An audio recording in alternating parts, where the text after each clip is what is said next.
let's see, preparing live stream. Give me 1 second. I just got to get this going. Oh, this thing stresses me out. It was like taking forever to load the site and stuff, saving the site. Okay, let me see. Yeah. Share. Give me 1 minute. Oh. Here we go. Embed. Oh, awesome. It's saying I'm unstable. Give me 1 sec.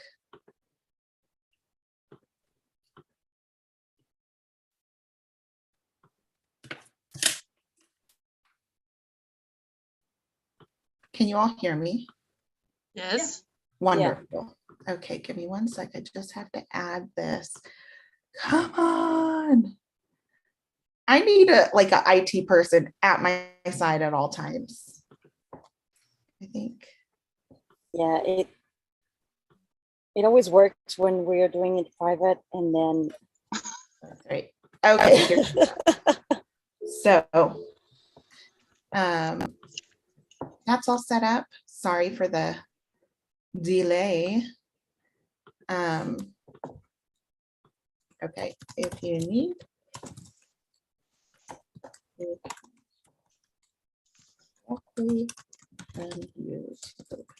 Okay. Anna? Yes. I think we're good. I think we're streaming. Only 10 minutes behind schedule. Like always. Oh, man. Okay, here we go. And we can't even ask people like, hi, do you hear us? Do we sound okay? Okay. I think we're set. There we go. Perfect. Okay. Let me make sure that looks good. So, I think so. Yes. Okay, we're good. I wonder if I can crop that part of the video out. Okay. Let's see. Got it. Hi, everyone. Thanks for bearing with us there. I feel all disoriented. What's that? I just blurred my background so you can't see my desk. I think it's but that'll just be one more tech thing for me to get messed up. So I'm not even going to try. I'm trying to do the same thing. Yeah. The tech is not my friend today. Anyways, I apologize, everyone, that we are 10 minutes behind, but we will be trying to catch up very quickly, kind of like when the airplane is late and they try and hurry up to make the gate. So really quickly, first we're going to start out with, I'm going to introduce a little bit about the exhibit. And then from there, we're going to talk to our jurors who selected the imagery. And then we're going to get the chance to talk to some of the photographers whose work was accepted and is being exhibited. And then, oh yeah, we'll announce the jurors' choice awards. So each of our jurors chose their favorite image from all of the images they looked at. I know they all had a hard time making the choice, but they did it. And then from there, we'll talk about the People's Choice Award and how all that kind of works. So to start things off, I'm Ash Rodatz. I'm the co-founder and CEO of Documentary Family Photographers Worldwide.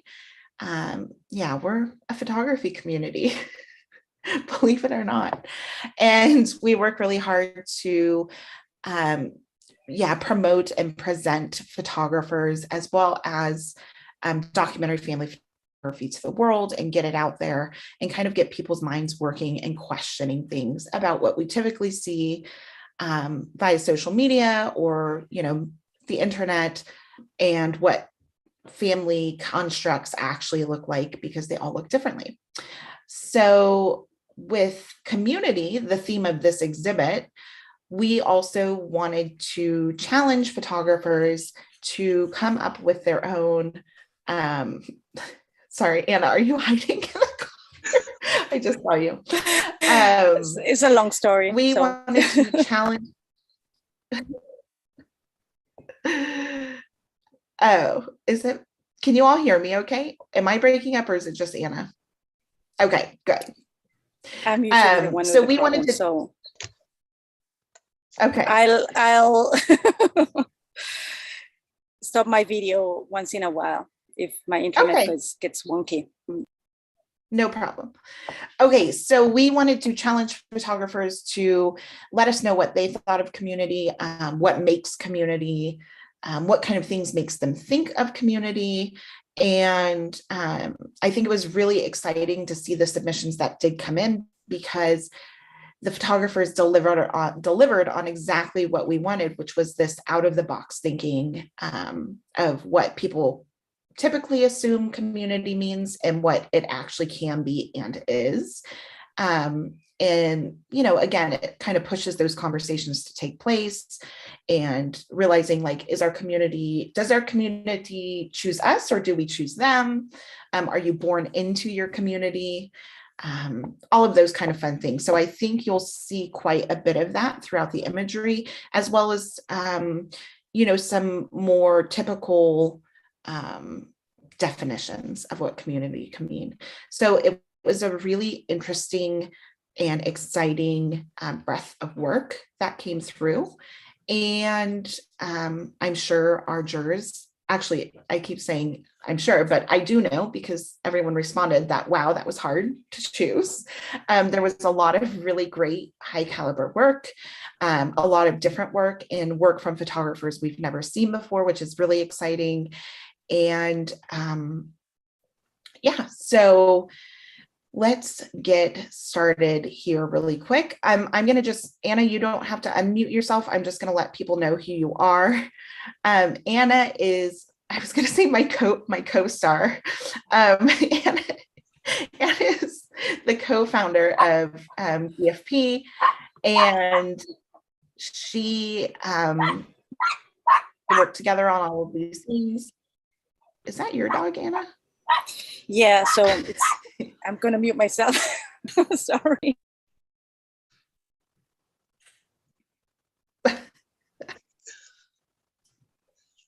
That's okay.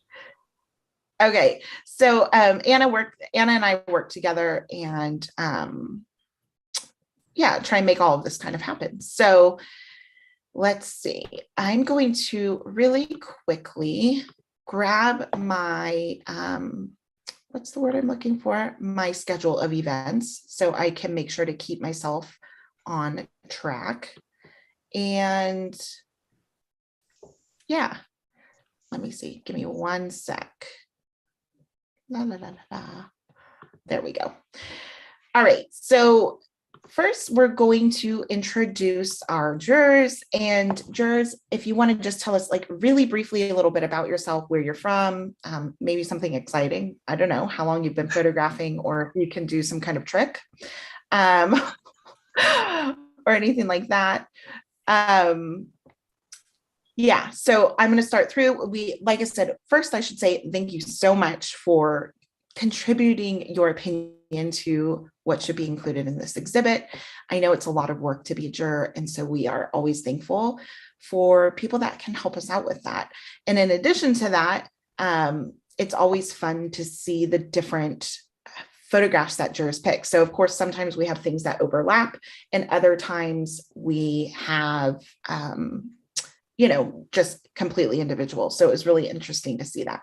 So I'm going to start with Julia Rose Grime. And Julia, can you hear me?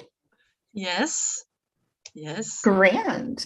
Okay. Can you tell us a little bit about yourself and also, you know, what it was when you were looking through the photographs that like, did anything stand out to you or how did you feel through that process?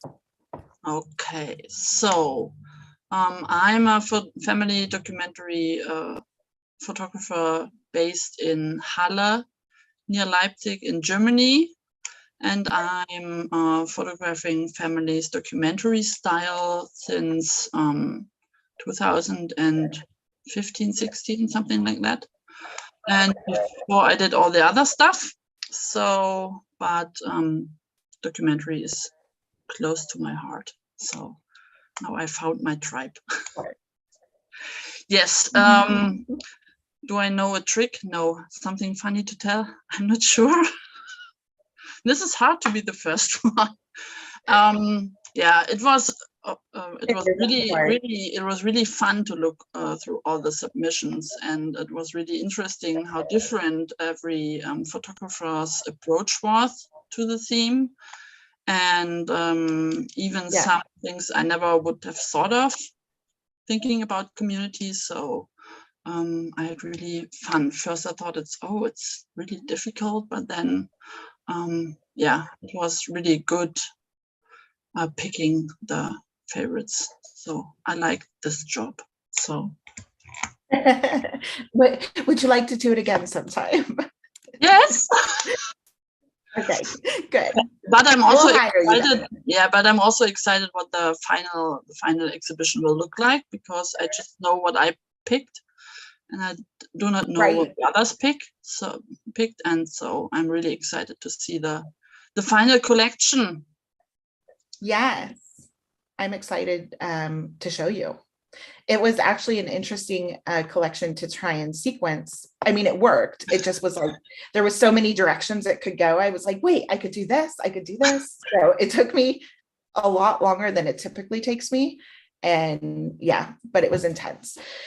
Thank you, Julia. So Ermina, do you want to tell us a little bit about you and your experience being a juror and anything you noticed, as well as if you can do any tricks? Hello, girls. Hello, everyone. Thanks for inviting me for this super meeting. Well, I'm a Polish photographer. A little bit confused story, because I started photographing in Brazil. So I'm Polish, but I'm a kind of Brazilian photographer. And now I'm a nomad. So I'm living in a camping car, moving all the time. And this year we are discovering Turkey. So maybe this is the exciting part. Okay, I did my exciting part now. I started with a documentary family photography, with a commercial photography, when I think that I didn't even realize that it was documentary family photography. Yes, it was family, but the documentary, I was just following my heart and doing long sessions, and then kind of 2-3 days experiences between my family and another family who wanted to have this exchange with us, photographic exchange, in which photography was only the results finally. The experience in it was the point. And it was the start was in 2011. And then there was a long journey with many different experiences. And nowadays, I think in kind of hybrid photography, not exactly maybe as documentaries as this used to be, but still really close to families, and in a family and in an extended definition also. So community for me is like the perfect issue. It's the issue that I always like to work with. And I'm an editor-in-chief of the Clan magazine, which is exactly the magazine, photographic magazine, which is featuring family and community photography, small communities photography. So I was like, I was feeling very, very good and comfortable doing all this. Good. It was great. It was the same as Julia. It was so challenging, but in the same way, it was so exciting to see how people can see and understand community in so different ways. Yeah, and yeah, thank you. It was great. It was great, and I'm very happy we can chat about this a little bit also. Yes, thank you so much for being a part of it.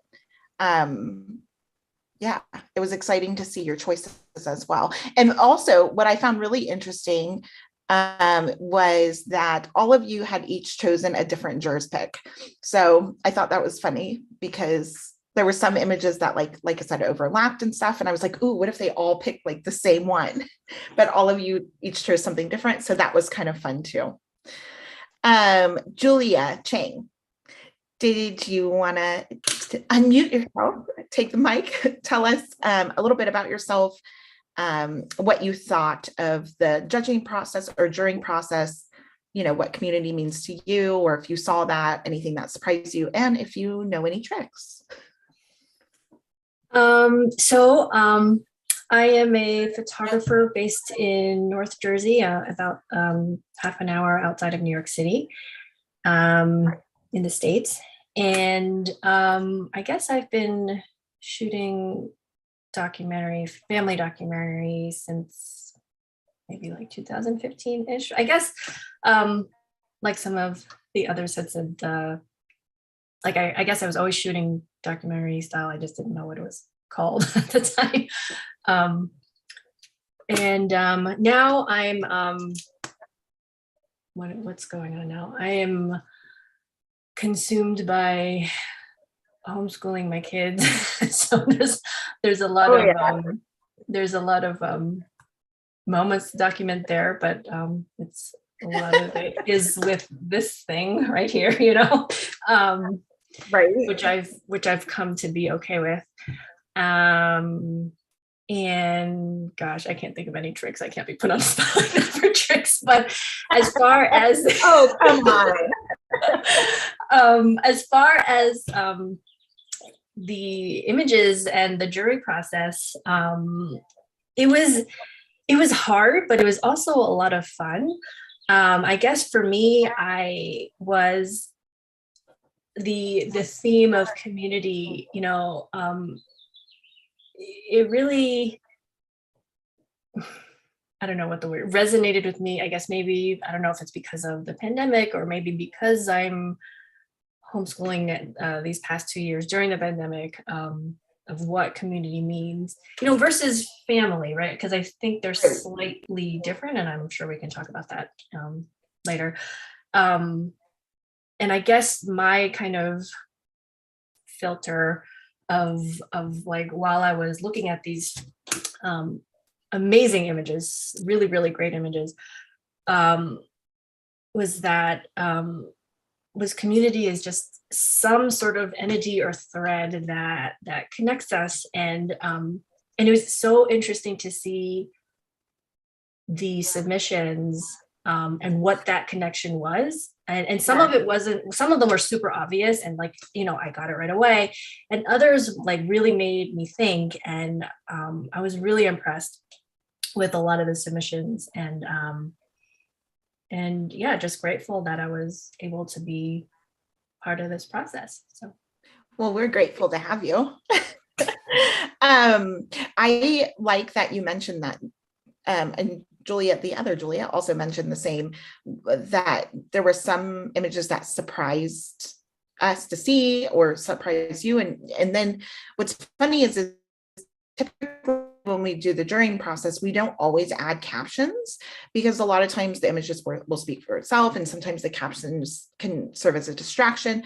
But with this one, we were like, no, we need to add captions, because, you know, at first we would see an image and be like, wait, what? And then you'd read the caption and it'd be like, oh my gosh, that makes total sense. I love that. You know, I love that out of the box thinking. And so it was really exciting to be able to see, again, those different interpretations, as well as, you know, what almost certain images were about what community is not even, you know, which was also quite interesting. So yeah, it was really an exciting process. Yeah, it was, we had our doubts at the beginning, like, is this a good theme? Because maybe if people interpret it literally, they will just submit pictures with more than one person, and they might find that limiting. So it was really great seeing all these submissions of pictures, even without people that represent the community so well. Right. I think that was, for me, that was really eye-opening. Yeah, it was. Anna, you sound really good now, suddenly. Great. Proud of you. I don't touch anything. Okay, so I'm going to let some of our photographers in, and into the chat, and I wanted to let the jurors know that you can feel free to jump in and ask them any questions as well. But we invited a few photographers here. Let's see, let me start admitting them so that we could start discussing some things with them. And I thought I'll just let them in a little bit early to, what's the reason? Oh yeah, to see if they had any questions for you as well. So I thought that would be fun. So, okay. Hi, Lisa. Hi, Nicole. Hi, Allison. Okay, so I was just letting our jurors know that I was letting you all in a little bit early in case you had any questions about, you know, anything, while I also asked them some more juror questions before we get into talking to the photographers about their different images. And pretty much not every single person who had more than one image is here, but we decided to invite a handful of the photographers who had more than one image, which is always really like exciting because yeah, it just is. I mean, I'm just going to mention this really quick. I think Lisa, every single one of your images made it through to at least being shortlisted or selected, and we were like, holy shit, like this is incredible. So great job there, Lisa. But like I said, everyone that we've invited to chat with us, as far as photographers that had submitted to the exhibit, all of them have at least 2 images that are within the exhibit. So let's have a little discussion really quick. I'm going to go back to the judges or jurors. That's what you are, to ask really quickly individual questions for each of you, because we have a little bit more time. I just realized I was all stressed out because I was running too late with starting this thing, and now I realized I have actually a few more minutes. So I want to ask Julia Chang really quick about, you graduated with your BFA in interior design and a minor in art history, which is freaking awesome. That's like my dream right there. We want to know, how is that reflected in your work as a photographer, and as well as how you see other people's work? So I think with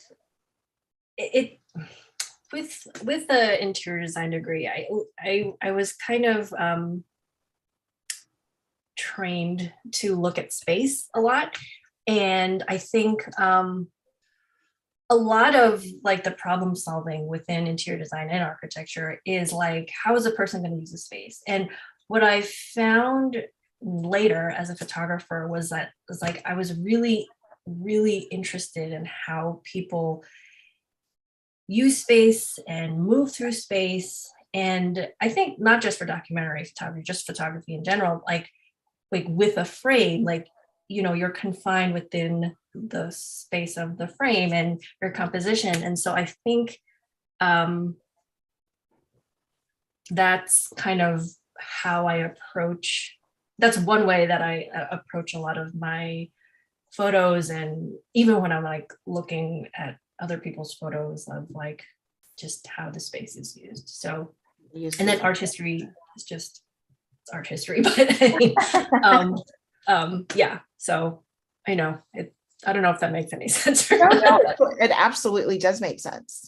I like that answer too, because it's true. I mean, the same thing, interior design, and then with photography, it's when we're, you know, talking to our students in our in my classes and things like that, we're always talking about how are you using, what are you including versus excluding, and all of that makes sense. And where is this, you know, just depending on like what perspective you're shooting of or from, but right. Is, you know, how that story is going to change based on. Right. And like that space is just like only one, obviously one aspect of the image, but the other part of interior design that I was more interested probably than the rest of architecture is like just the interactions with the people, because like, you know, I think that's part of the reason why I left the field was because became more about the building and not the people. And for me, it's about the people that use the space and how they interact and the relationships. And that's what I was focusing on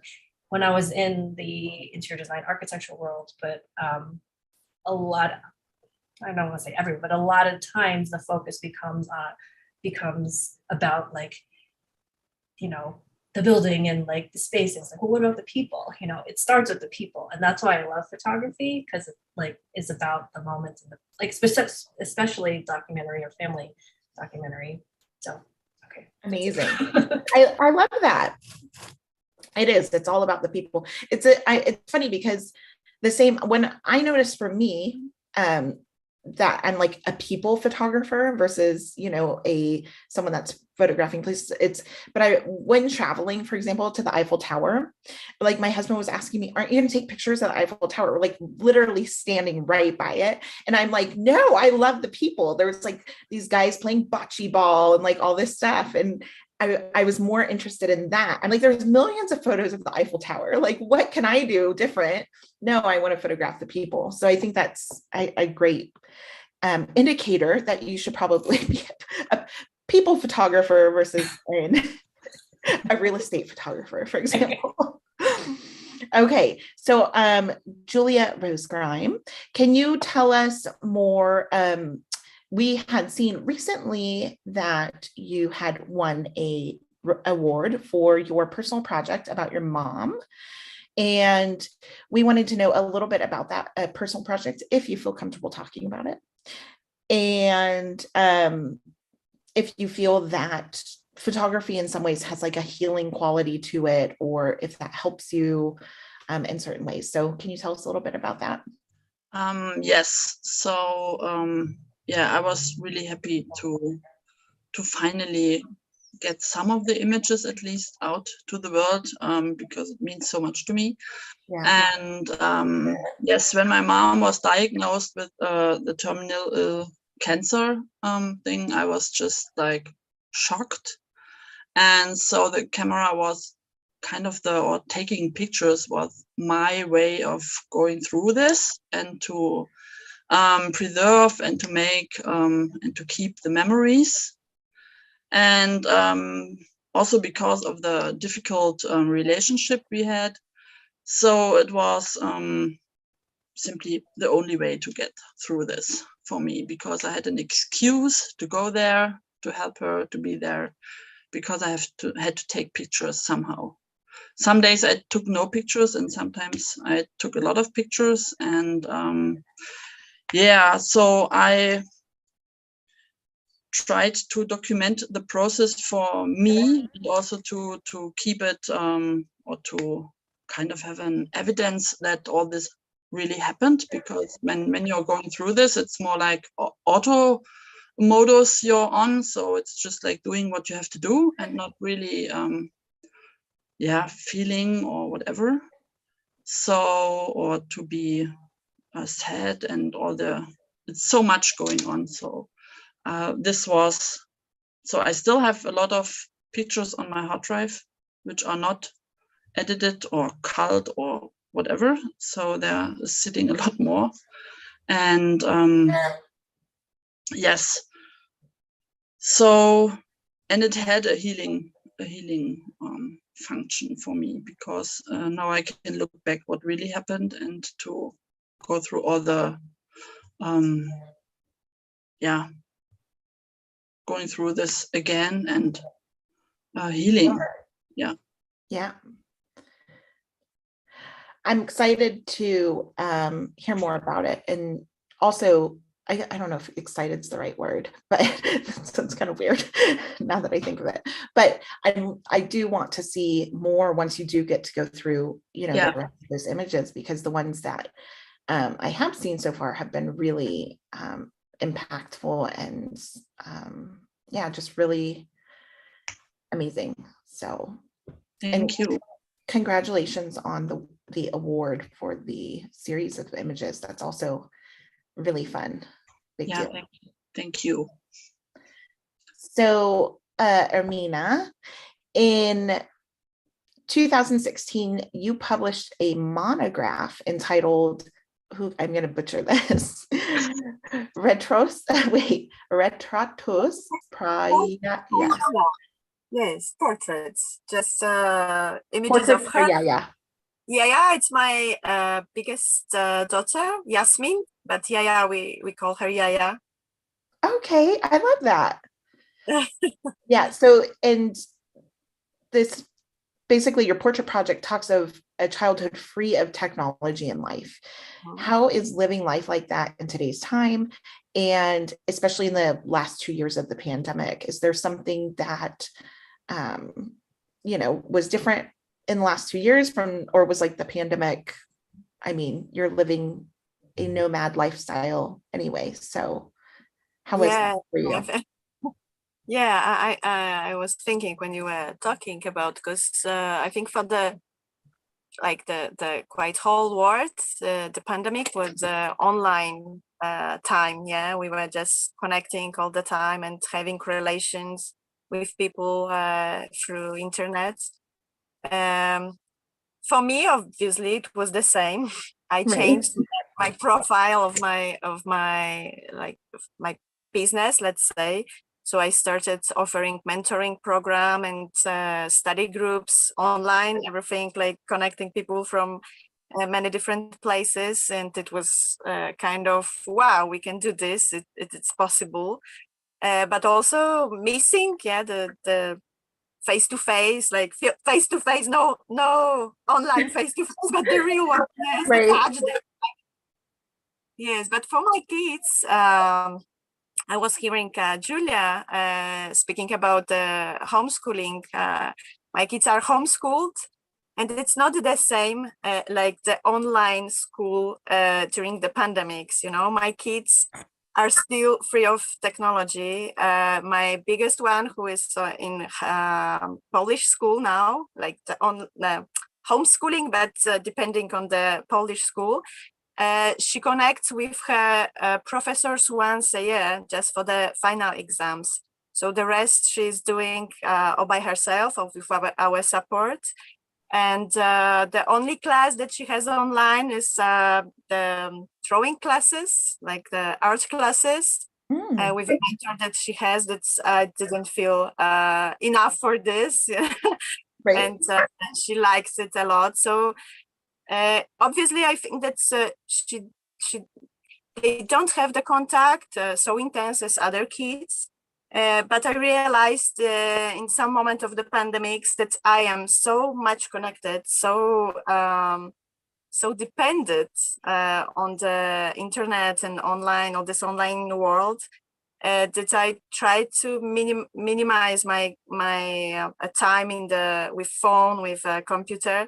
Because with kids, it's the experience, like observing is the way that they are observing more. Yeah. So I realized that if they see me connected all the time to the technology, it means the example is to use it or overuse it, and not to follow the way that I'm trying to introduce to them. Yeah. So it's changed a lot, but it's still the same, I guess, for them. Yeah, that makes sense. That's really interesting. And what about your portrait projects of your daughter? So are you documenting that still? I mean, yeah, in some way, but the first one, the book was kind of dedication to her. She was the first one. Who of you has more? No, the first one. It's we are a little bit crazy about the situation, and we have much more disposal and time. Right. Now they are, let's say, together in one project. I have no possibility to dedicate one project to each of one. They are free. But yes, we follow with this. I think that's for I started, or I returned photographing with her appearance, when I turned mother. And I think that this kind of experience is like for life. Yeah, once we turned mother and started photographing them, it's never ending. Yeah, it's like it's changed. It has different faces, different project. We can even divide it in parts, but that's it's going on. Yeah, we are immersed, and Yeah, think it's like that's this. the nice part of being a photographer, right? Yeah, exactly. The never-ending project. Mm. Good. Did any of our photographers that are on here have any questions for our jurors, just out of, or anything you want to discuss with them? I just thought I'd open that up to you all. If not, no worries, no pressure. I just thought I'd give you all a opportunity if you did. No? Okay, good. Okay, so I'm going to start then and get into our questions for our photographers. And again, jurors, if you want to jump in, you can, or if you want to hear more, from a photographer about a particular topic, feel free to jump in here. This is your show too. My co-stars. I'm just kidding. Oh God. So I'm going to start with Lisa, because, well, I think Lisa, you're on a time limit, right? So I'm okay. Oh, you're okay? Yeah. Okay. Well, I'll start with you anyway, because Okay. now it's too late for me to change my mind. No. Okay, hold on one second. I'm going to pull up your images. And like I said, what was really exciting about you, Lisa, was that you had all 5 of your images selected.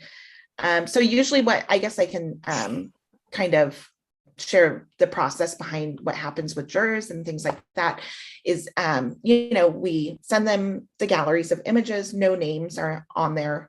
Like I said, in this case, we did have captions that they were able to access because we felt it was important for this theme, since we did request out of the box thinking. And so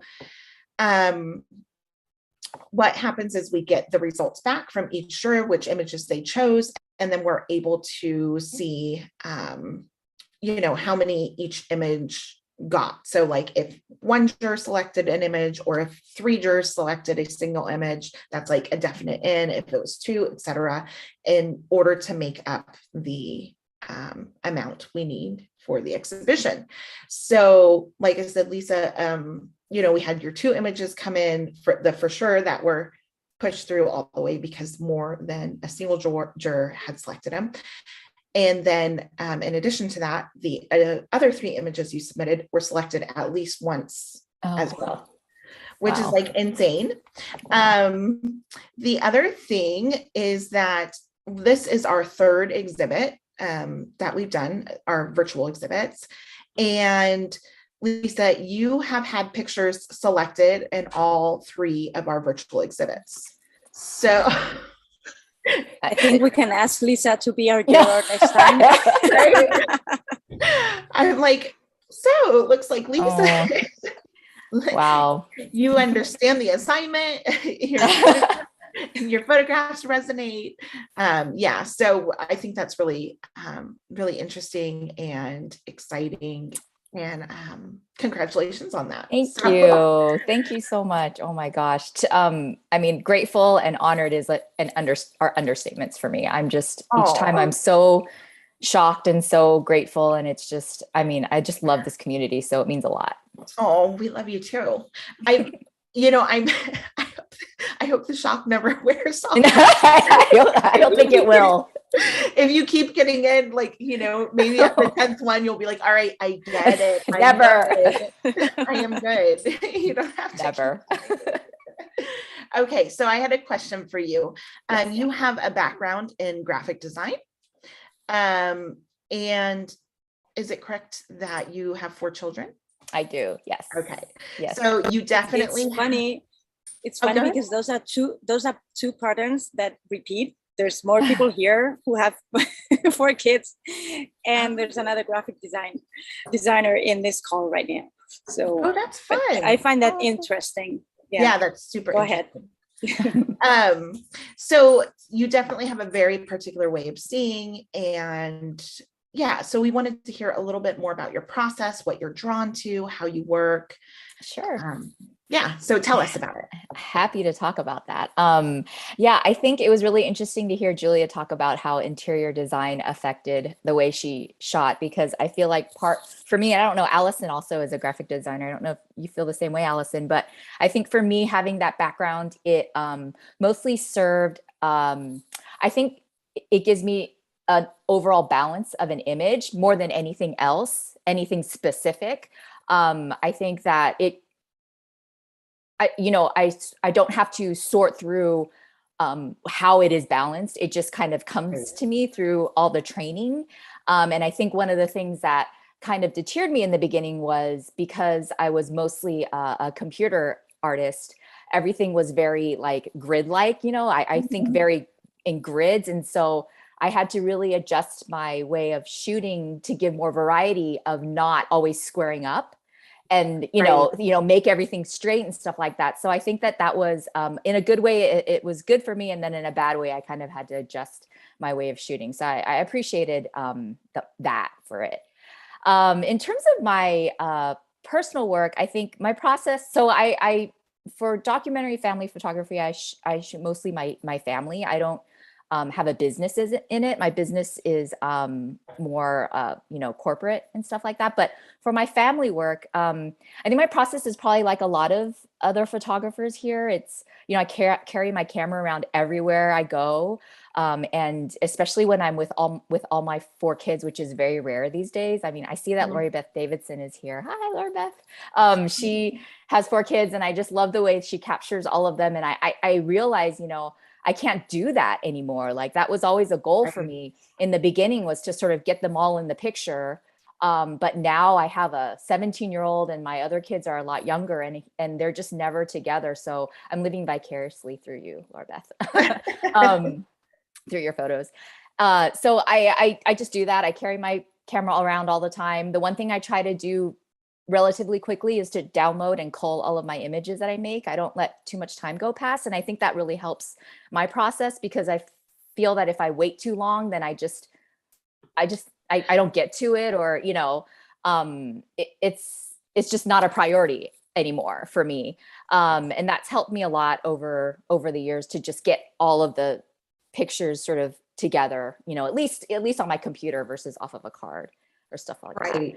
And then I think for photographing in terms of, I'm drawn to light, of course. And that's sort of the first thing that I see when I come upon a scene where my kids are there. I just see where the light hits them. And then I think composition wise, that's where I spend the most time. That's what I've learned. That's why I really trained myself over the last few years, taking a lot of classes and learning from a lot of the wonderful mentors in the community, is just really be patient and take my time and wait. That's become kind of innate in me. And I remember in the beginning when I was learning that process, I kept thinking to myself, how do I just wait and like sit there and wait for what? Like, but now I realized after a few years of doing this, it just becomes what you do, and that's kind of what I've always wanted in my practice, is just having done it so much that it becomes an innate part of the way I shoot, which I think has been really helpful for me.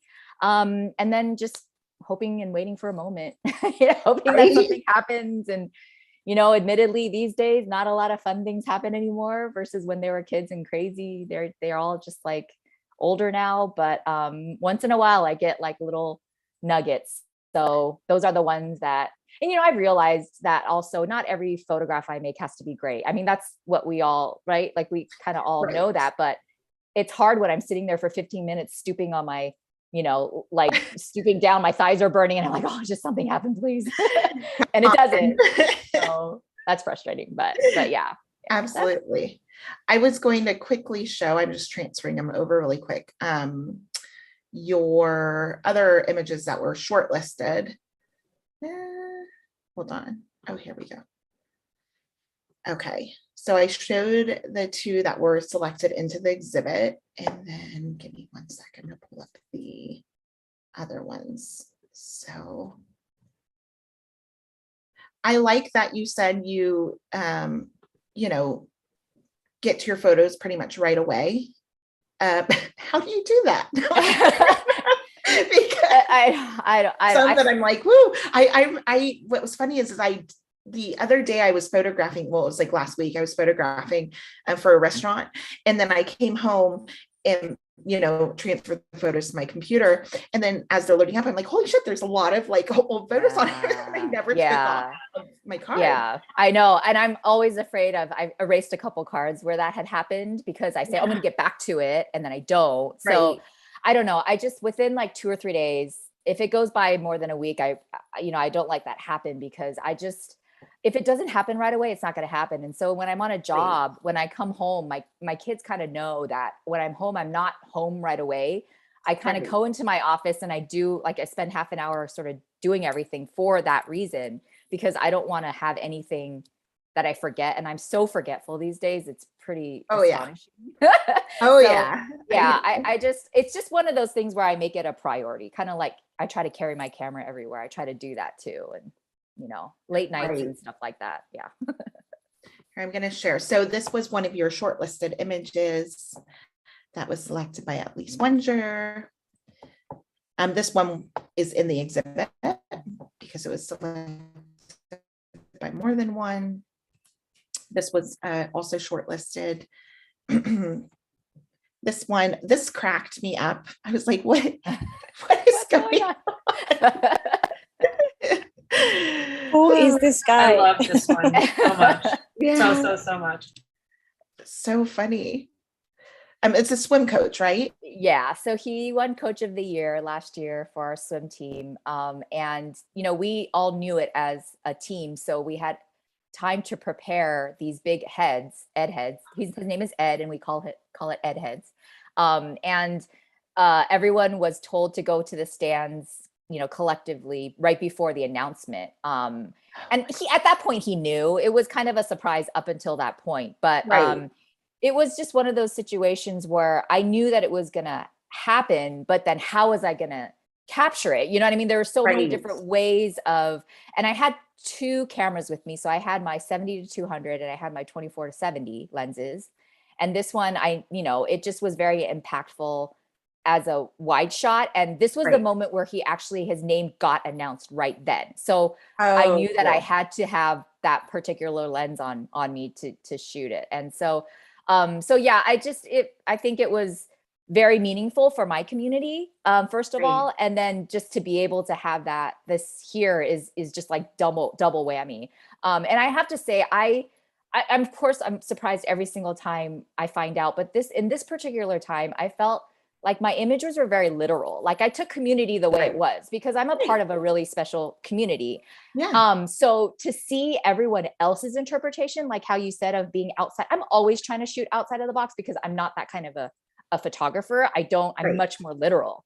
And so to see everybody's else interpretation of it on top of it and how it like creates this huge web of just different, layers and levels, it was so cool to be a part of it and also to see everything around it. And that's why I love this theme so much, was because of that. Yeah, it was, again, such an interesting theme. And it's amazing because we have literal images like this. And like you said, your community is really special to you. And that all plays into it, as well as those kind of more outside of the box or different interpretations. It made it really interesting. And again, really, really fun to sequence. Yeah. I mean, I think that's why this community is so, for me, it's so great because I'm learning from everyone else's pictures in every single exhibit, right? Like my interpretation is only one, but to see everyone else's, it's like, oh yeah, I can do that too. Or I think about things like I think about an image where, like for instance, when I think about layers, I think of Allison's images because she's so good at layers. And it's like, it becomes, when you're part of a community for so long, you start to get to know people's work and how they, and I think that's just so valuable to me. Like it's selfish for me. Right. I get out of it. That's good. Yeah. So this was another one of your shortlisted. I see. I do a lot of sports, I guess. That's good. Yeah. So was that 5, 1, 2, 3, 4, 5? Yes. So I mean, obviously my kids play a lot of sports and I'm involved in a lot of that. So it's definitely something that is a part of me and, it's just, it's accessible to me. Yeah. Great. And this was also so beautifully shot. And this is, I think, where you can see that graphic designer brain working in there. Funny enough, this photo was taken for a project for a mentorship that I was in last year for 6 months with Kirsten and Tyler. I did their course, and this was one of the projects that you had to basically spend a few weeks with somebody in the community and create images and tell the story. I was not very good at telling the whole entire story, I have to say. I mean, I was there to learn, obviously, and I did learn a lot about, about telling stories, but this was one particular image that really, meant a lot to me because it kind of incorporated all the elements like light and then moment. And really, I mean, this is a class that I take. My husband and I both train with him and stuff. So it was so special to be able to include that part of it as well. But yeah, this was taken for an assignment, and I'm really proud of it. Oh, good. Yeah, you should be. It's a beautiful image. Thank you. Okay, so let's see. I'm going to, Laura Beth, didn't you say you had to get off quite soon? So I'm going to move to you. Okay. Give me 1 sec. I just got to pull up your images. Make sure I have them here in front of me. And Laura Beth, you also had 3 images make it in to the actual exhibit. So meaning more than one juror chose the image. And hold on 1 sec. Okay, so I'm going to start with your question first so you can talk while I'm going through the images. So as a mother of 4 children, how do you find time to shoot? Also, you have had a ton of exhibits, won awards, your work as a photographer, and you also offer education. So how do you do it? And are you Superwoman? And do you ever sleep? Well, I showed your questions to my sister and she laughed and she said, "You sleep all the time. You always take naps. What are they talking about?" It's like, yeah, that's true. That's so funny. So I do have 4 girls, and I think part of it to me is that so much, I've just recently started taking on client work because I feel like my youngest twins will be in kindergarten in the fall. And so it feels manageable to travel if I have clients out of town or just to be gone all day. But prior to just recently with taking clients, 99% of what I was shooting is my own family. And I use photography as a sort of, not necessarily a coping mechanism all the time, but it definitely helps me enjoy motherhood more when I can view it more as art and not as just like potty training and all the things that are so awful and boring. Right. So I've just really, I've loved having photography as sort of a hobby, as now sort of a profession, but to be able to see the world that I do in a sort of artistic way, I think just helps me from spiraling into like the insanity of life with 4 kids. So I do also take a lot of naps. So I can relate. I can relate to that. I often get that. Oh, how do you do it all? My husband says that he's like, you sleep all the time. Like, why? Like, but I like sleep, but you figure it out. And I think, it sounds like what you're saying is also that this photography becomes so important to you because you have this identity outside of just being mother, exactly. and sleeper. Right. Napper, super napper. Exactly. I really loved your interpretations of the theme, especially I just thought this was so cool or such a great interpretation of the theme of community, because again, it says so much with what's happening. You don't have to tell us anything about this photo, but we get the gist of it. So, but I do want to know about it. Was it like a party Easter Sunday? Yes, it was Easter Sunday. Our church had a pancake breakfast. I think they do one maybe once a month, and it just happened to fall on Easter. All the like men in the church cooked pancakes and sausage, and so before, I think we'd had an Easter egg hunt for the kids, and then we were all having pancakes in the little fellowship hall, and then the church Easter Sunday service. And as I was going to, put our family's plates in the kitchen, I saw this, kind of bus tray with all these coffee cups, and just the fact that some of them still had, maybe a quarter of the cup full, some of them were completely empty, and they were all different colors. You could see how different people take their coffee. It was just such sort of a commentary on, just a population, any population of people, sort of a universal theme. And I mean, graphically, I loved that it was all the circles and the white with the kind of dark gray background. It just really kind of stuck out to me. And I'm sure people thought I was crazy because I had my camera with me. I almost always take it with me, and I'm standing there like literally over the dirty dish pile by the sink, like overhead, taking pictures. And I'm sure people thought I was crazy, but I've gotten over that a long time ago. Oh, well, that's good. We're thankful for that you got over it. I actually have a print of this one like, behind my own coffee maker in my kitchen. It makes me happy because it's just, I don't know. Yeah, absolutely. It's really great. Yeah, I forget. I was going to tell you. Yeah, I was really happy to see a picture like this show up. Thank you. Which one, Anna? The coffee or the shoes? I love both of them, and the third one too. But I was like, wow, yeah, this is exactly thinking outside the box. It is indeed. I love still life, sort of documentary found still life also. Right. So yeah. So I was happy that one got chosen. Yeah. Yeah. I have a little series of still life that I find in my house. So maybe that's why I was drawn to that one. Yes. But yeah, so yeah. It. And again, this is the same kind of thing, saying so much with just this pile of shoes. Right. Oh, I love it. So, but really great job. And yeah, and also this one's a really incredible image. This is one where I definitely my thighs were burning on this one. I was like, Lisa, just waiting for something to happen and like waiting, I would almost get them all in their own space and then somebody would run by and be merging with somebody else. I was going to say that, but none of them are merging. It's yes. Like you must have been waiting a really long time. Yes.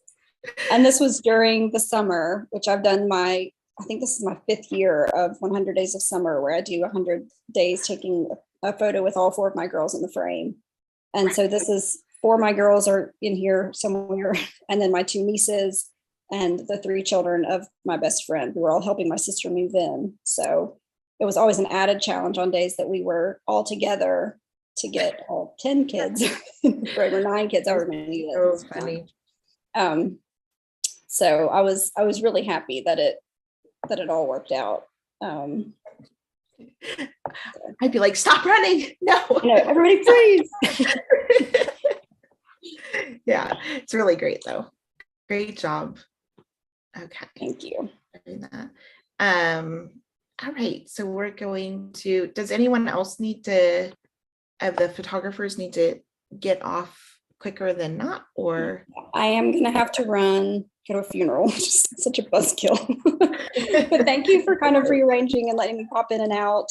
It's good to see everybody, and I can't wait to go through the gallery and look at all the beautiful work. So thank you so much for this opportunity, and congratulations to everybody.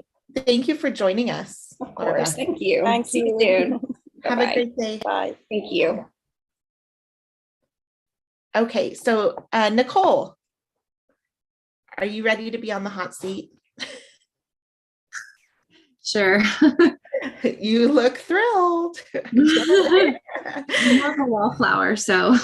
Oh, that's okay. I understand. Believe it or not, I am too. No, I'm just kidding.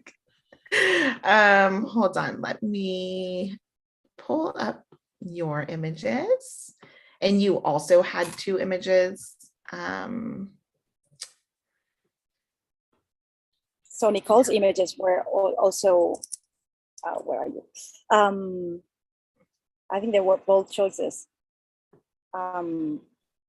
especially the one with the birds. Yes. So that you decided to submit that, I find that amazing. Yes. And I want to know more. We were excited to see it. Yeah. Okay. So I'm going to pull them up. Well, first I'll read you off your question real quick. So your selected images are somewhat of a risky choice considering the theme. So we want to know what your thought process was when deciding which photos to submit. And also we want to hear a little bit more about your Birds on the Line project. Sure. Okay. Okay, so I took your questions and I wrote out my answers. That's okay. Perfect. So the first thing I did in selecting my images was considering just what community means to me. And just in a nutshell, it's like the places and the people that bring me joy or comfort, or there's involvement.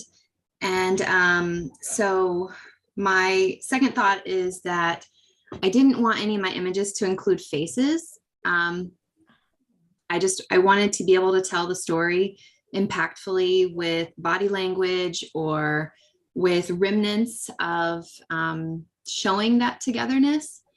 I just felt like that would produce a strong storytelling. And so which one did you want me to talk about first? Well, it's up to you. Which one do you want to talk about Right here. Okay. So this one was from an annual festival that I have worked at for, I don't know, several years now. And concerts are a big deal to me. I started attending concerts when I was very little. My mom always took me to concerts. And so music's very therapeutic for me. And concerts cost a lot of money. So sometimes I opt to work for them. And that's what I did here. This was one of my favorite bands for King and Country playing. And since I was working, I'm like little, I'm 5'4" and very small. And they put me on the security gate at the main stage. And thankfully I didn't have any issues with anybody trying to barge their way in. But the police were like really close too. So they probably deterred a lot of that. But anyways, I didn't have my big camera with me because I wasn't planning on really taking any pictures. I was just there to work the security gate. So I actually took this with my son's point and shoot camera. Wow. And I just really felt like the moment was very connected. And it was connected for me because music and concerts being in the midst of all that has a connection in itself. Music has a connection in itself. And then you could see that the worship in itself also has that connection. And so I felt like that was just why it fit for community. It spoke to what community is for me. Absolutely. So. Lovely. Okay, now let's hear about Birds on the Wire. Okay, so my second image, the Birds on the Wire, so we were on a road trip, and I've been working on this project called Birds on a Wire, and kind of what it started back at the beginning of the pandemic. And just to give a little bit of background, my first image of this project was very minimalistic. It was 5 birds on a wire, and I kind of captioned it like there was one off all by himself, and he looked kind of sad. And then there was one sitting in the middle, and his stature was very confident. And then there was the third one was looking confused. He was looking around, and then there was 2 more, and all the last 3. And the last 2 were looking back down the line at the others that were separating themselves. And just with the beginning of the pandemic, when lockdown had just happened and just everyone was very confused about everything that was going on, I felt like it was very telling of you know, the different personalities and how different people were taking to this. You know, there were people in my family that were like, we're not locking down. We're not going to be socially distancing. You know, we're not scared of this. And then there was people in my family that were like, you know, sheltering to the highest degree that they could. And I think that when I just saw this, when the first one I captured, I was sitting at a stoplight and I saw the birds, and I'm just looking out the window and I'm thinking I could kind of just put the commentary in for each of the birds and how I was feeling. And it just was almost a therapeutic way to put my own emotions into them. Right. So fast forward a little bit, I've taken some others along the way, but I haven't really shared them. I really, this was 2001. Yeah, the end of 2001 when I took this, and we were driving down the road, and I'm like, oh my gosh. I was like, look how they're all crowded around, you know, together. What a difference it is from the first image that I took. And then the sign was there, care to join us. I'm like, how inviting is that? And it's like, this is just like showing how this is coming to, you know, fruition. We're moving forward, and, you know, we need to be this community again. And it was just really impactful for me. So, you know, it might have been viewed risky on one end, but for me, it had a lot of symbolic meaning behind it that did mean community. And so that's why. I love it. Really good seeing on this one. And I love that you submitted this. And you know, for you, it probably maybe didn't feel like a risk because it just was like an innate thing, like, oh yeah, I got to submit my bird community photo. But, you know, it was really exciting for us to see, you know, this type of interpretation and all that goes along with it. So great job. Thank you. And great job on getting 2 images in. It's quite the feat. Okay, so let's see. Allison, my love. Hello. How are you? I'm okay. How about yourself? Also okay. Your hair looks great, by the way. It does. Dry shampoo. Nice. Dry shampoo. Okay, I'm gonna pull up your images. Give me one sec.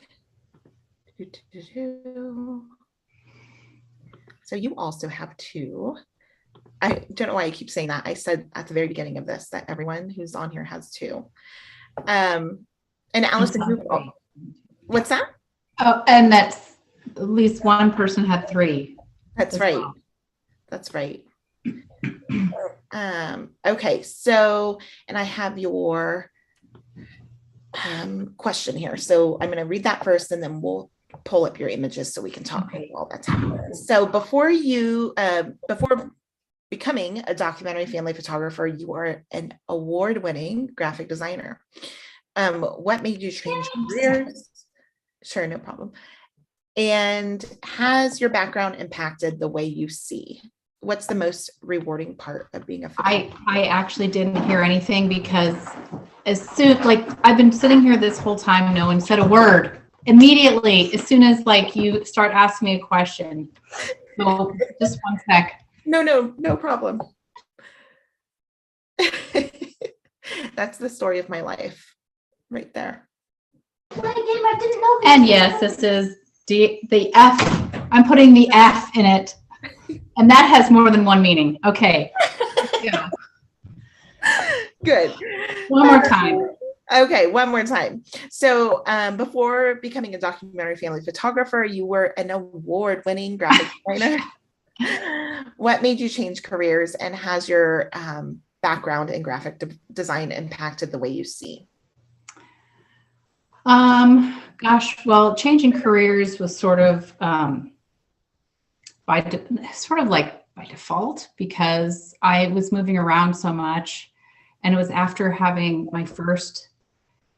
It was really hard to have a 2-year-old and be. I was in Australia at the time when I sort of gave up design and didn't really work, with the crazy time differences. I don't know. I was taught myself. It was while I was in grad school. I was going to school for English, and I realized I kind of liked making the page look good more than I liked writing the content for it. And I'm a late bloomer for everything, and so I just sort of followed that to its natural conclusion and was really good at design. I enjoyed doing it.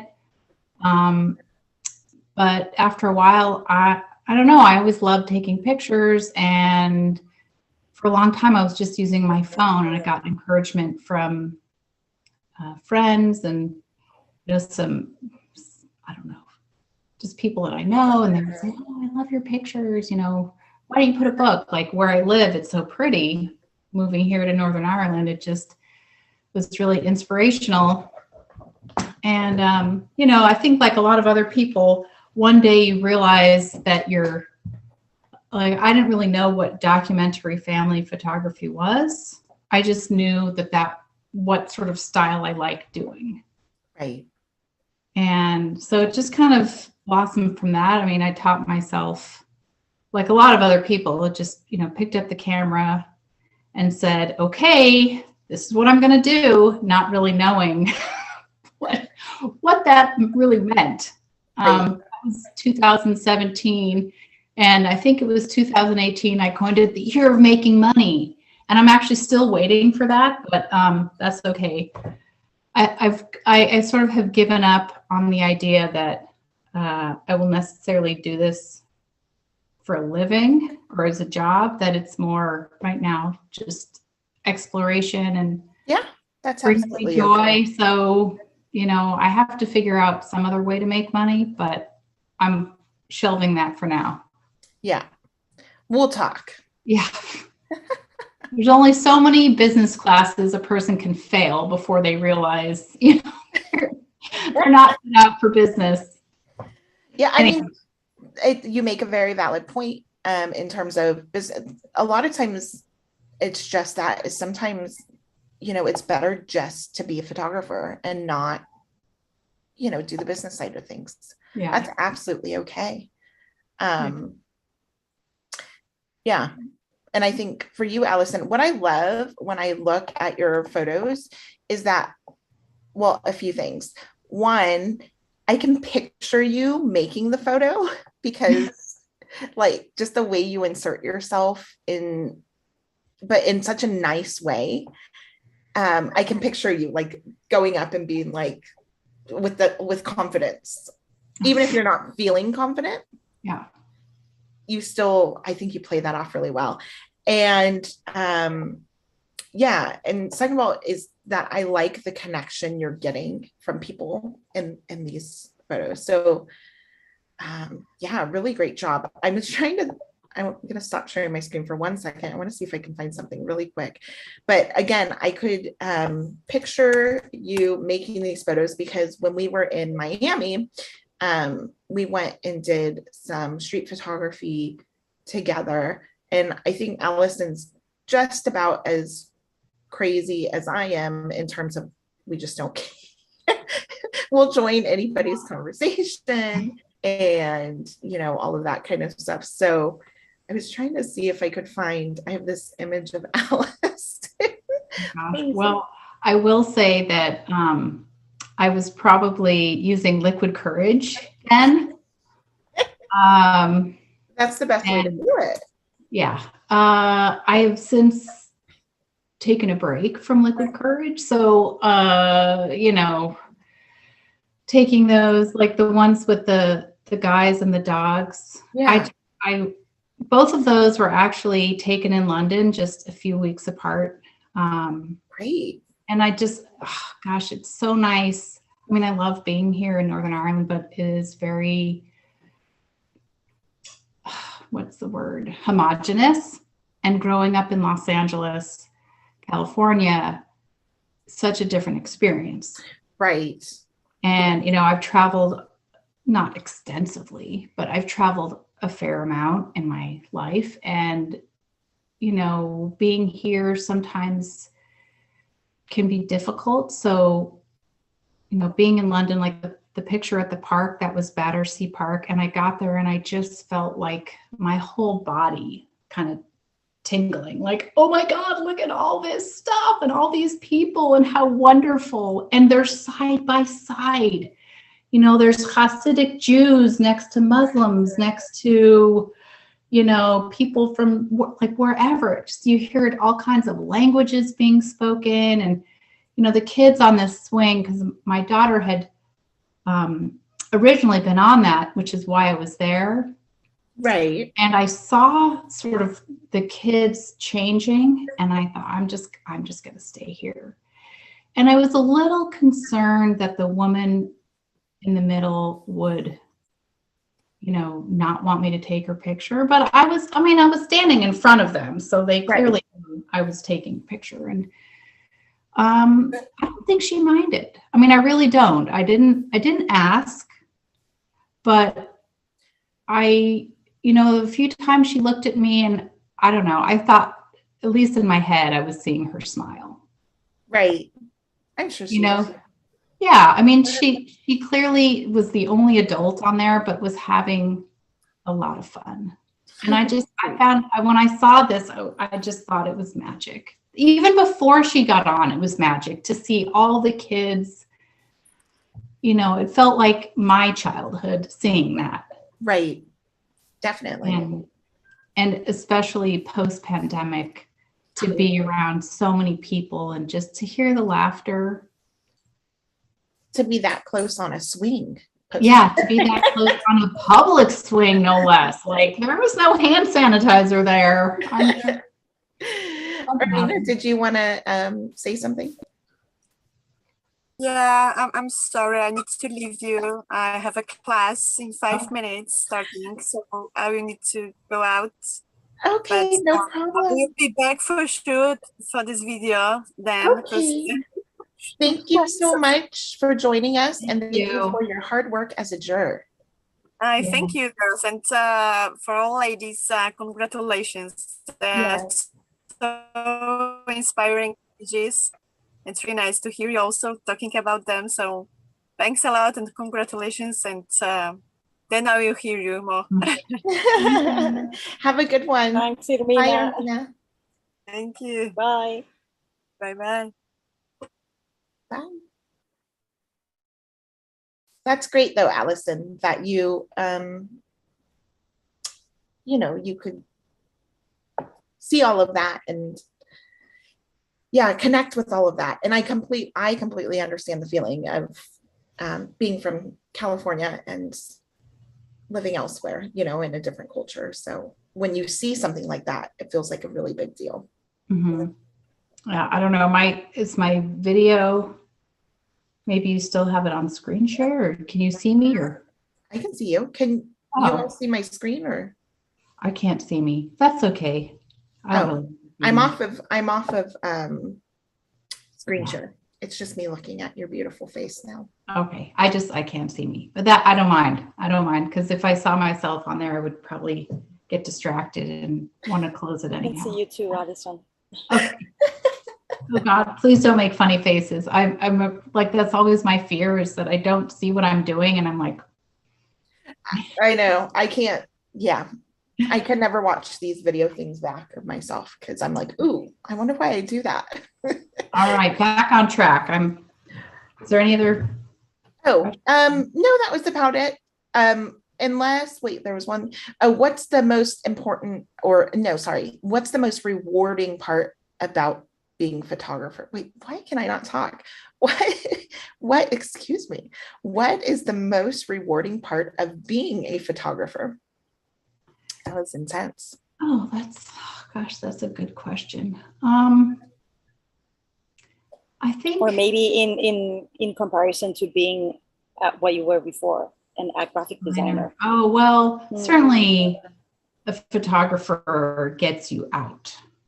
Or at least for me, it gets me out. I'm not just behind the computer. I'm also interacting with people.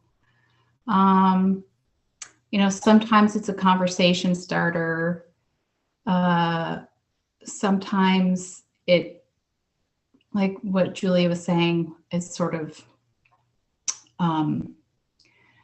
with her mom, you know, it's like a way to be there, but also give you a little bit of space at the same time. Right. You know, you're there, but not there, if Yep. that makes sense.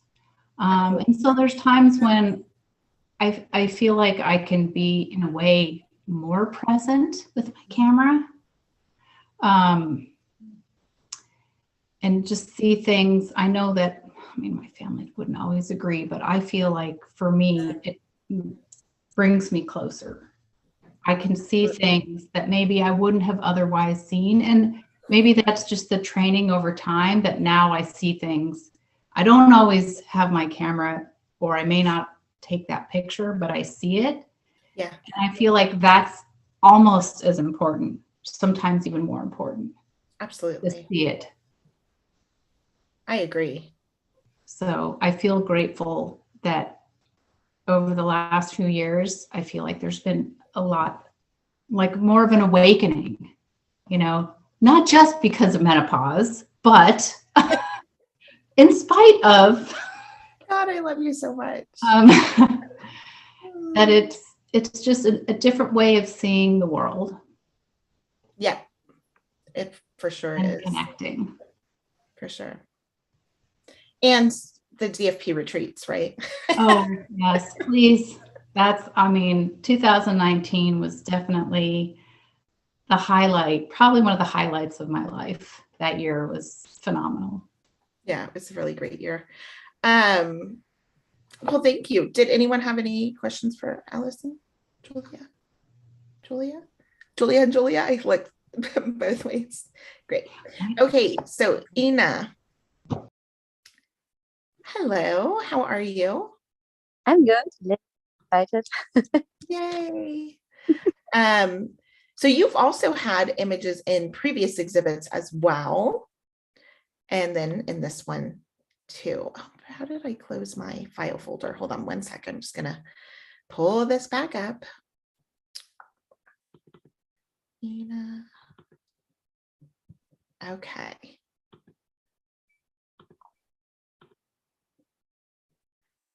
So I wanted to tell you, I stared at one of your images for a very long time.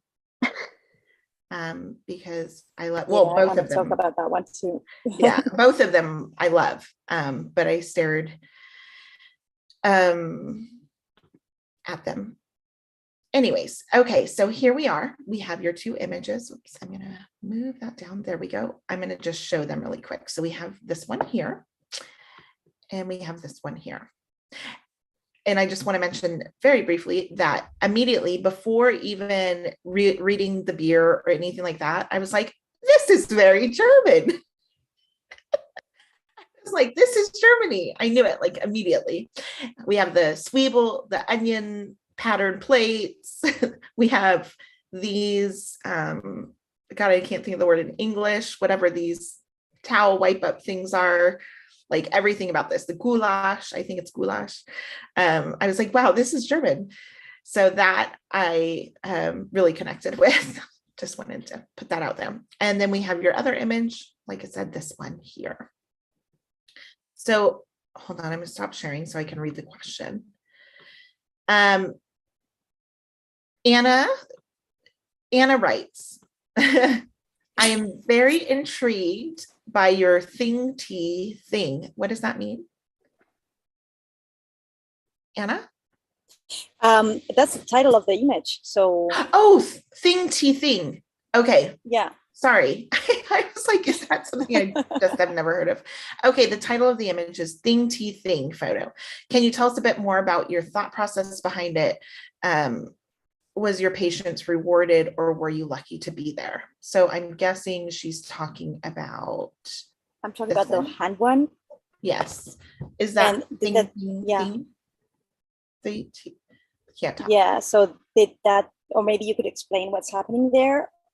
Did you know that was going to happen, or were you expecting something to happen? What happened? Basically. Oops, you're muted, Ina. Sorry, I must have touched the button. No problem. words. You're very kind. Thank you. Yes, I try to document grandma with my kids because she was spending time with them, and they just love grandma's house because it's all about children, you know. She's a very childish grandma. She's all over the kids, you know. She does like everything they want, and she loves them to death. So I thought it might be a good idea for my kids to document an afternoon with her, so they can remember how cool she was, because I never met a woman like her. So we arrived in the house. It was a beautiful day and the sun was shining, and grandma prepared one of her favorite picnics, and they wanted her to have it outside, but the kids decided to have it in the beach chair. I don't know if you know it. In German it's a thing, you know. Strandkorb. I'm trying to think how to translate it in English, or like what we say in English. It's like, you know, those chairs on the beach that are like giants. Yes. Hold on, keep talking and I'll pull up a Google image. So it's like a giant chair, and it's standing in their carport in their garage, and of course grandma wanted to take the sheets of the cover off to relax in the sunshine, but the kids were like, no, let's have it inside. And grandma naturally was like, okay, let's do this. And I was one more time amazed how cool she is. I mean, she just said yes to the kids, and they were disappearing in the covers, and they were like getting the strawberries and the drinks and stuff. And so I was looking for a good position to photograph the scenery, and I was playing a little bit. I had a little bit of time because the scene was unfolding itself, so I had a little bit of time, and I was thinking about, is it going to be a detailed shot or not? And in the end I decided against a detailed shot, because it was important to me to show everybody under the sheets, because I found that very funny and surreal, and it said a lot about grandma. And when the kids were telling her to close the curtain, her beautiful hand was reaching out, and she has this beautiful hand, you know. She has a little bit of sickness in her hand, so her hand is very stiff, but her nails are always like perfect. Like she has always the perfect manicure. And I liked it so much that you can sort of see the blob in the sheets or in the cover, and just her hand reaching out. And yeah, this was my shot. I also liked the light, so I went for it, and I waited for it. I took about, I don't know, maybe 40 shots about it. Yeah, that's the Strandkorb. These are do we have these in English? Like, what do we call them in English? I don't know. I only know that. But are they like cabanas? Kind of like cabanas. Yeah. They're like these beach chairs, and you can like sit in it, and it has little things, and some of them have little like side tables you can pull out. They're really, really fun and comfortable. So anyways, go ahead, Ina. Beautiful image. Thank you. So this was the one for. Whose shoes are these? Grandma's. Oh, that is so badass. I love it. And whose grandma is it? This is the grandma of my children. It's the mom from my husband. The mom from your husband. Okay. Yeah. Well, you got lucky to have such a cool mother-in-law. Definitely. I did. I learned a lot from her. Yeah, she's awesome. Amazing. And now I'm like, I want to come visit. I want to meet the cool grandma. I want to play with grandma. Just amazing, you know. She's so caring and so heartwarming, you know. Kids are running naked in her yard, and she kept every toy from my husband. So she just loves children, and she has like 11 grandchildren now. Yeah. Wow. Amazing. Yeah. Okay. And is this her? This isn't her. No, this is actually, this is also my family. This is on the left. It's my dad and two of his sisters with a husband. And this was actually the funeral of my grandma. Oh. Yeah, she died when it was COVID, and she got like 94, 95. She was very old, Wow. such a tough, cool woman. I loved her so much. And she had the most awesome voice when she was singing. I had tears in my eyes, and she had this wonderful 4 children, like 3 sisters and my dad. And yeah, then she was dying, and we were really lucky to could have done a funeral, because we were not sure if we Right. were allowed to do a funeral. So yeah, we were lucky to have one, and it took place in the city she lived in. And after the funeral, we were going back to her apartment and actually had the supper, the final supper, in her apartment, which stayed the way it was when she was dying. So I brought my camera just to document the last traces of her, and also document the family of my dad, because I don't see the people that often, maybe once, twice a year or something. And it's always special, I think, if the core family comes together, like the 4 brothers with siblings and stuff. So yeah, also the camera helped me and was very healing and therapeutic for me, because I was very sad to lose her. It was actually my last grandparent.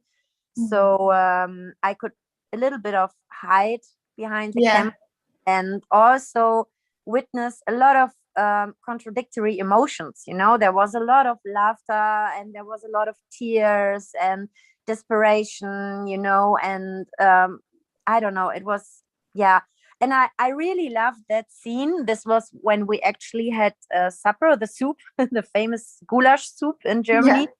And they were sitting, and it was quite, I don't know, it wasn't quite loud, but it was lively, the people were talking. And then my aunt, my uncle with his stomach was sort of taking the soup and dripping onto his shirt. And my aunt was all over him and touching him. And like, I don't know, I saw this scene coming. I was, I don't know, somehow anticipating it.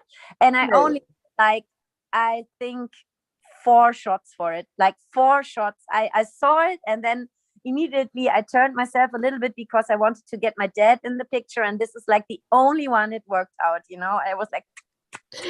Your uncle looks thrilled to be. He's like, can you stop fussing over me? No, he just gave up. He was actually pretty thankful. He's not. He's just gave up. That's sweet. Great job, though. Thank you. Thanks. Yeah, like I said, I stared at both of these for a long time. This one here, well, both of them, but this one because I was like just noticing all of like Germany in one photo. And then this one here because, I mean, how could I not? So great job, though. Thank you. Okay, so let me see. What do we have now? So does any, before we move on to the juror's choice, does anyone have any thoughts or prayers they want to say? Okay. Did you? Oh, go ahead, Allison. No, that's okay. I was just going to say, thank you to the judges. And this was, I think if I hadn't gone to London, I might be hard pressed to have found. Though, I mean, I did have things, but I don't know. I can't remember if it was supposed to be images from this year. I don't remember. No, from the last year. Oh, no. There was no. There wasn't. I couldn't remember. There was no. That was the last time. Yeah. Okay, so Julia and Julia. I'm going to pull up the images you selected. I'm going to start with Julia. Guess which one? Sorry, I cracked myself up. Julia Chang, I'm going to start with yours. And hold on one sec. Let me share my screen. So this was Julia's Juror's Choice that we're awarding, and it's this one here by Aquita. I guess I should say her whole name, Samphis. So Aquita Samphis. And I wanted to know, Julia, tell us about why you selected this one here. So for me, I think I really, as far as the theme was concerned, it kind of filled that, check that box or that filter for me of like common thread that connects. And what I really liked about it was that, you know, aside from all the memories that it brought back for me of my youth and water and summer and, you know, all of that, and like my swim community and all of that. I loved how, like, you know, it's also very abstract to me. Like, you know, you can't really see any of the faces. I loved the, like spatially and compositionally how, none of the individuals really, it wasn't about like individual people in the shot. It was about this, it was about the water that was connecting them, you know, and the joy that it was bringing and the excitement. Yeah, so that just, like, I guess, you know, if I were explaining to like an alien what community meant, and how do you convey that visually, I just thought, I think because it was, there was that abstract perspective, or I don't want to say perspective, but element to it, that it kind of took the literalness out of it a little bit. And I don't know if that makes any sense, but how absolutely, yeah, just so like to go back, like if I were to explain it to someone that like an alien that came from space, like what community is, and showing an example of it, I just thought that was a very successful way that was, it was literal but also not literal, like visually it wasn't, you know, yeah. So that's kind of what my thought process was with that image. Great. I'm going to give my computer a second to catch up. I don't know if you all can hear me. I probably look frozen, and that's why I stopped sharing. So I'm going to give it a second. I don't know what's going on. Uh-oh. We can hear you. Oh, you can hear me? Yes. Okay. All of you are frozen. I'm going to take a screenshot of this really quick because it's really funny looking. Give me one sec. Anyways, congratulations to Aquita. And let's see. Can you see my screen when I was sharing it, Anna? Yeah. Okay. I'm going to pull up Juliet Rose Grimes' photo, and then Julia, you can tell me or us about why you chose this one. Julia, can you hear me? Julia? Yes. Yes. So I can't see the picture. Okay, I'm pulling up now. Okay. How about now? Yes, I guess it's coming. So this is Laura Beth Davidson's. Yeah, first of all, I have to say it was really hard to pick just one. This was the hardest part of the whole process, to just decide for one picture. Yeah, Julia wrote me back. She was like, if you need me to pick more, I can. I was like, no, this will do. Anyways, go ahead. Yeah, because they had also different aspects, but I picked this one because it immediately pulled me back to my childhood somehow. And after family, which could be the first community you have, the friends you find is the probably second and maybe most important community in life. So it reminded me of like playing in the backyard in my childhood. And I just love that there are so many individuals in this one frame, and everyone has its own moment, but they are still together on this kind of island, which I really, really enjoyed looking at. And you can, just imagine all the thoughts and the games they play together. And it made me think a lot. Are they playing a game together, or is everyone for themselves, or in the different ages? So I really like that they have this connection and still are not really close together physically. And also because it's beautifully done, and the frame is nearly perfectly framed or filled, so you can look around and discover all the things. And yes, so this spoke to me the most. Wonderful. Yes, it is such an interesting photo, just like yes, around and around and around.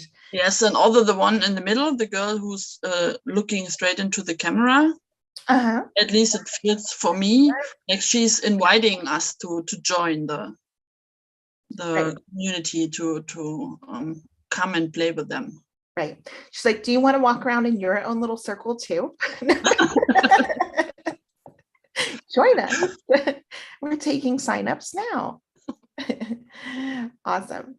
Okay, and since Ermina's not here, I will just go ahead and, whoops, let me go this way. This was Ermina's pick. Obviously, we can't hear about her thought process behind it, but an incredible photo. I think she did write something, and I'm pulling the email. I think so. Okay, have a look. And this is, oh, and by the way, congratulations, Laura Beth Davidson from the last image. And this one is a congratulations to Kyra Barger. Ermina chose your image. And she wrote, I really like how the Amish community is portrayed in it. Outside the community space in an elusive way, distance, but without leaving any doubt about who the characters in the photos are. The minimalist ambience speaks well with the richness of shades of gray. The perfect blacks and whites are combined with a balanced composition that reinforces the feeling of peace and contemplation. It's a great picture. Great, thank you, That's what she wrote. Welcome. Perfect. Yeah, it is a great picture. Good job. So we will reach out to the photographers who were selected for the Jurors' Choice, and our other award that we're awarding is the People's Choice, and you can find that. So like, tell your people to vote. Yeah, do what you have to do, but you can find that also directly on the gallery website. Let me show you what it looks like. Give me one sec. Where you can select your favorite image from the exhibit and cast your vote for it. So let's see. If you go here, oops, I'll start from here on the homepage.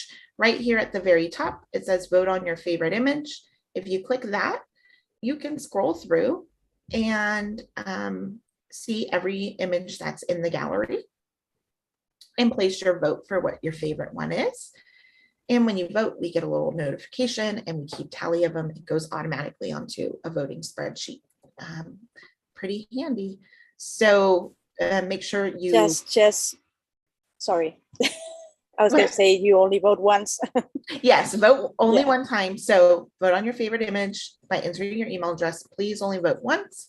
And voting is closed on, you have until next Monday. So basically 1 week. And then after that, we'll go ahead and announce our winner of, or like in the case of, I think it was the last exhibit, we had two We had winners, two a of- tie. yeah. Mm. It was a tie. So yeah, make sure to place your votes for that. Let me see what else I have on the schedule here, or if I was supposed to mention something else. Oh yeah, the exhibit catalog will also be available for pre-order. We always do a pre-order because to be environmentally conscious, first and foremost, because we don't want to order more than what we need. And number two, because it's more cost effective. We don't need to have like 96,000 exhibit catalogs sitting in my office. So we do a pre-order and we let that go for, you know, usually about 3 or 4 weeks. And then we will place the actual order through the printer. And those get sent out to you then, you know, at some point, but no, they get to you. Yeah, so don't forget to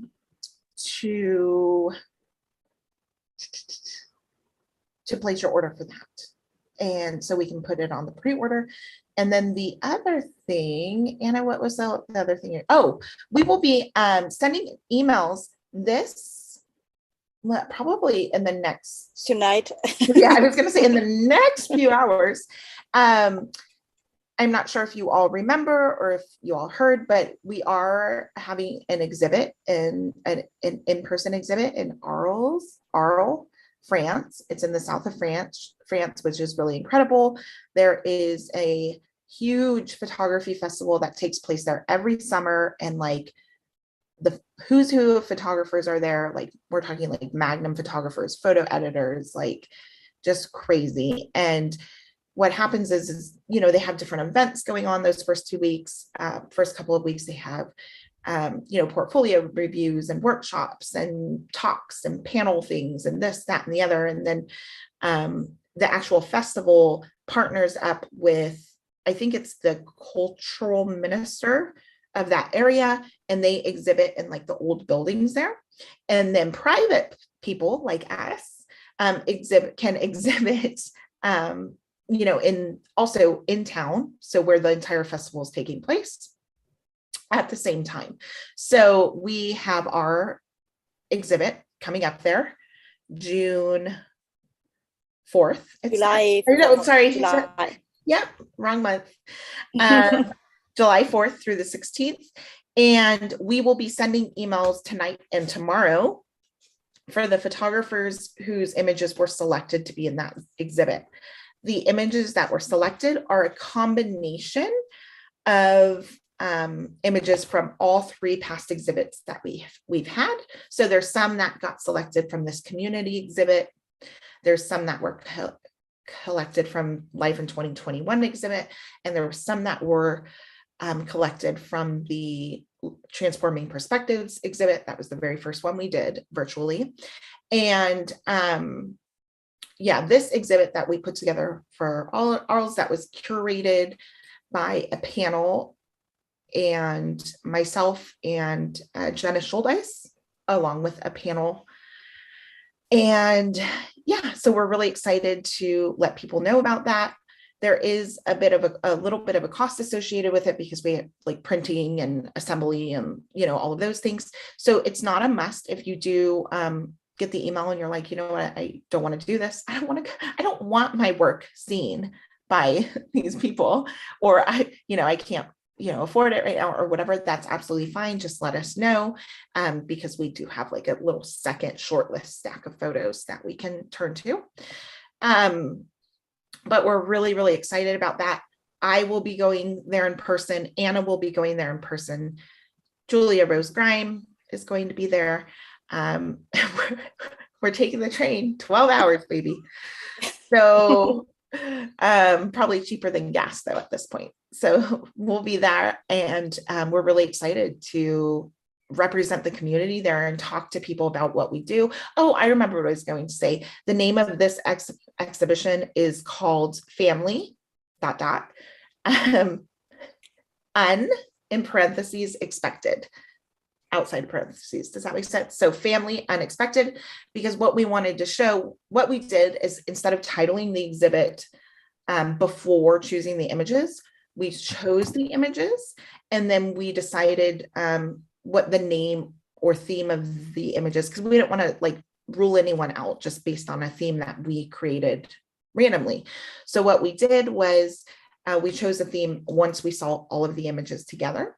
And the idea behind the theme is that, we're trying to show that, like with social media propaganda, what family technically looks like these smiling things, or what people expect to see, we want to show the unexpected. And there's also some things that you might expect. So that doesn't mean that every single one of our images is a kid crying.